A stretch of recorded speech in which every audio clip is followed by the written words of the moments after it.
Let's just jump right into it. The 3 things I tell myself when I'm not good enough. Now, things happen to get to a point where you feel those feelings, the feeling of not feeling good enough, the feeling of not feeling worthy of anything good, of anything happy, not feeling worthy of love, not feeling worthy of a new car, not feeling worthy of a more paying job. So those type of things. And it's not just, it doesn't have to be like something huge and major, but those little things are the stuff that adds up to get you to a point where you just feeling defeated and you just like feel like you want to give up.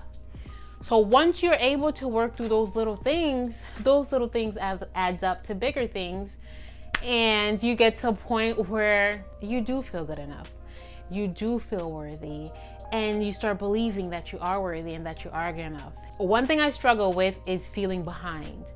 And by feeling behind, I mean, there are things that I feel like at this very moment in my life, I should have had succeeded in that, or I should have had done that, or I should have. So with all these should haves, that's just like bringing myself down to where I am feeling not good enough or inadequate, or like, what's wrong with me? Why haven't you done this? Even though you did this, why haven't you done that? And in reality, I am here at this very moment with what I have, because that is where I am supposed to be. That is what I'm supposed to have. That is what is in God's plan for me.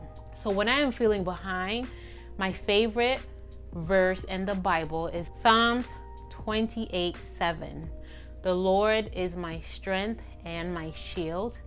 I will trust him with all of my heart.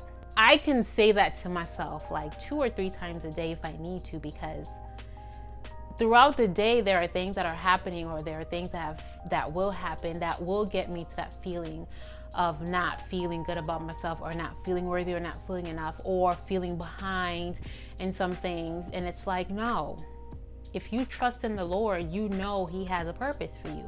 If you trust in the Lord, you know that where you are right now, you're supposed to be. So be grateful for what you have now.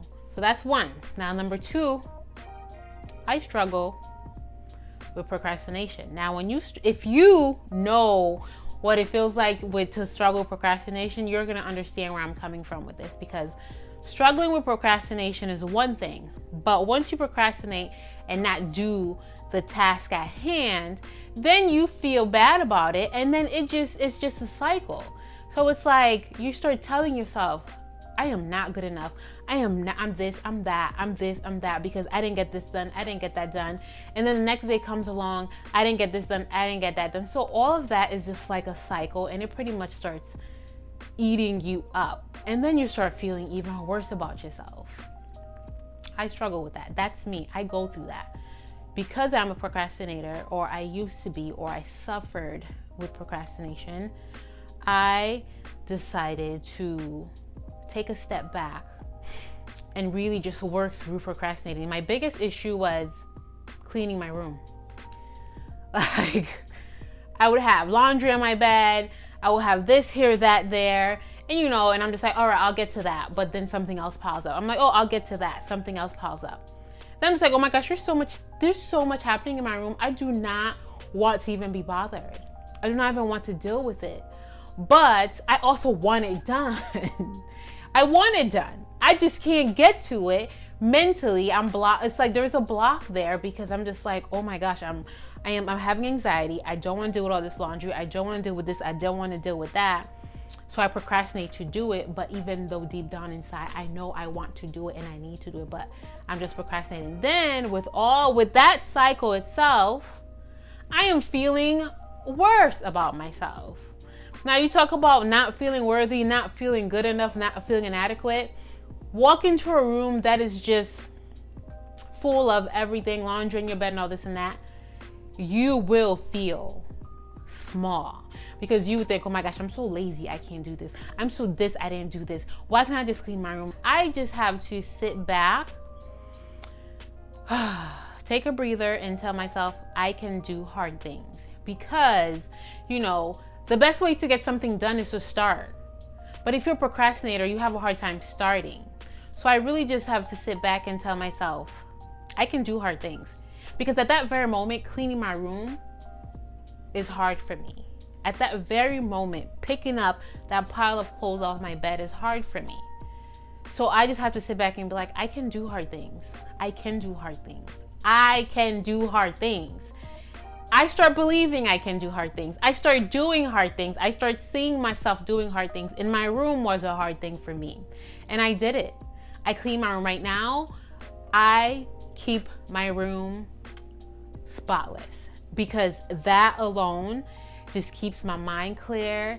It keeps me feeling good about myself. And that is part of my self-care. That is part of my self-love, is keeping my environment clean, keeping my environment empty, and just decluttered. Because once my environment is cluttered and messy, it just messes with my mind.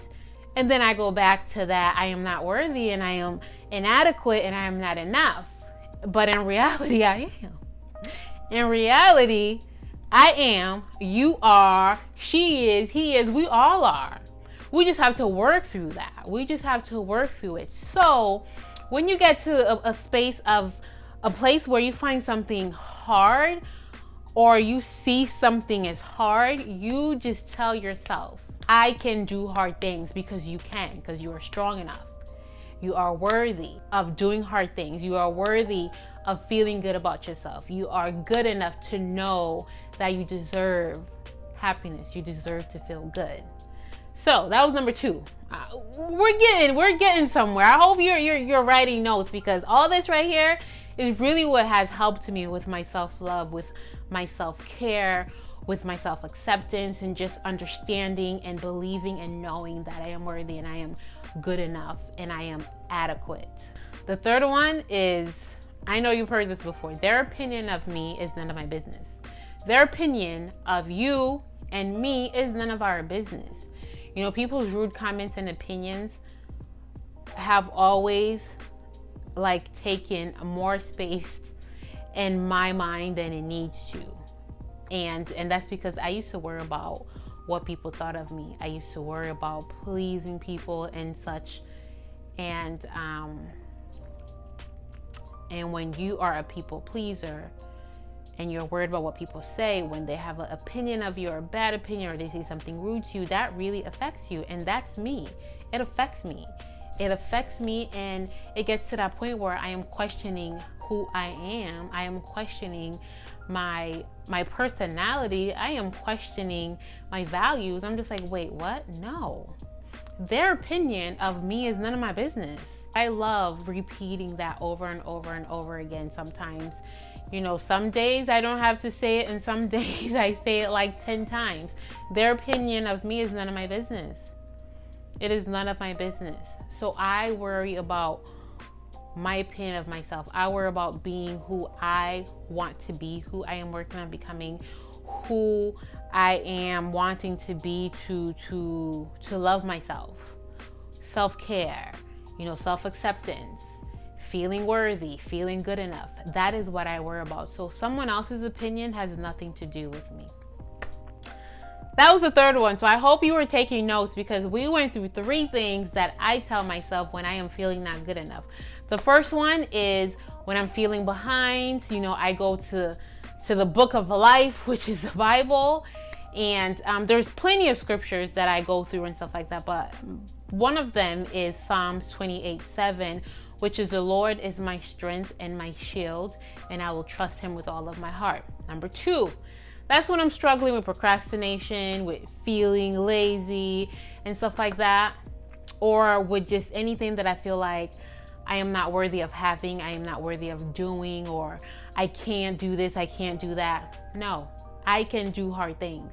You can do hard things. I can do hard things. We can do hard things. We can. We are smart enough. We are good enough. We are brave enough. We are worthy enough to do hard things. Okay? And last but not least is their opinions of me is none of my business. You hear me? Do you hear me? When someone got something to say about you, or someone got something to write about you, or someone saying something to someone else, that's none of your business. It has nothing to do with you. It has something to do with them. It has nothing to do with you. It has nothing to do with me. But we struggle with these things. These are the things I struggle with. So this is why I am dropping these 3 gems with you guys, because I know there are so many people out there that can relate to what I'm going through, to what I've been through, to what I'm working through. I am so excited to talk about this and stuff like that. Then I'm tripping over my words. But yes, those are the things that I say to myself to keep myself sane, to keep me grounded, to keep me working towards loving myself a little bit more. It's not a lot, but those 3 things will help you if you're struggling with what I've struggled with. I promise you they will help you. Until next time, peace.